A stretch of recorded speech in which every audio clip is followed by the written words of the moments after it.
A Xunta selou cos sindicatos un paquete de melloras na educación que amplían as acordadas no 2023. Estas novas medidas serán efectivas dende setembro.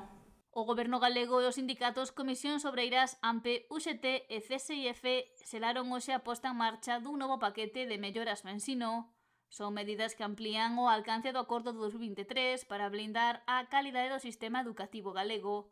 O conselleiro de Educación, Román Rodríguez, apuntou que esta norma será efectiva este setembro, co comezo do curso 2026-2027. Dende o ano 23 ata hoxe fomos xa implementando e dando pasos firmes e reais en este ámbito.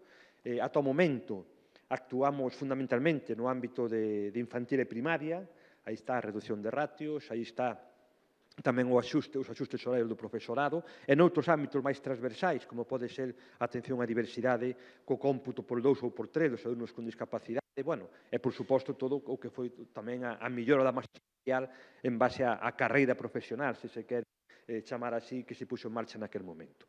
Tamén naquel momento, no ano 23, se fixaba unha serie de fitos a desenvolver no ámbito de secundaria, que neste momento, en certa medida, son os que estamos implementando, son os que estamos avanzando. Este acordo mellora as condicións do traballo do profesorado da ESO, bacharelato, FP e réxime especial. O paquete completarase cun terceiro punto, o adianto da mellora das ratios en secundaria que se ratificará na mesa sectorial docente. Porque tamén é un compromiso que temos adquirido, neste caso, a administración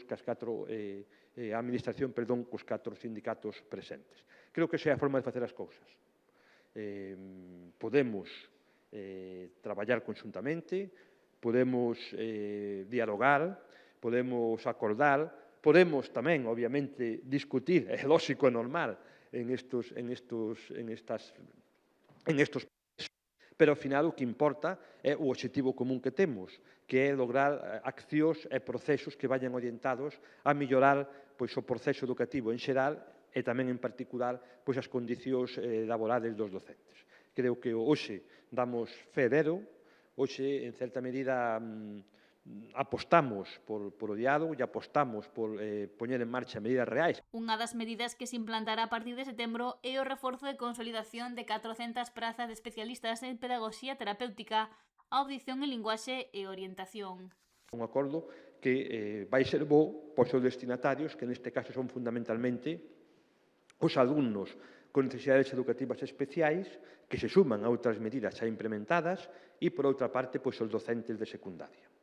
Creo que, ao final, é un paso adiante na mellora integral do sistema, que, obviamente, nunca é fácil chegar a este punto, e eu quero agradecer ás 4 organizacións aquí representadas por vós, a vosa altura de miras, e ser conscientes de que o sistema avanza máis, ou podemos avanzar máis, se poñemos en marcha prácticas como a que estamos facendo neste momento.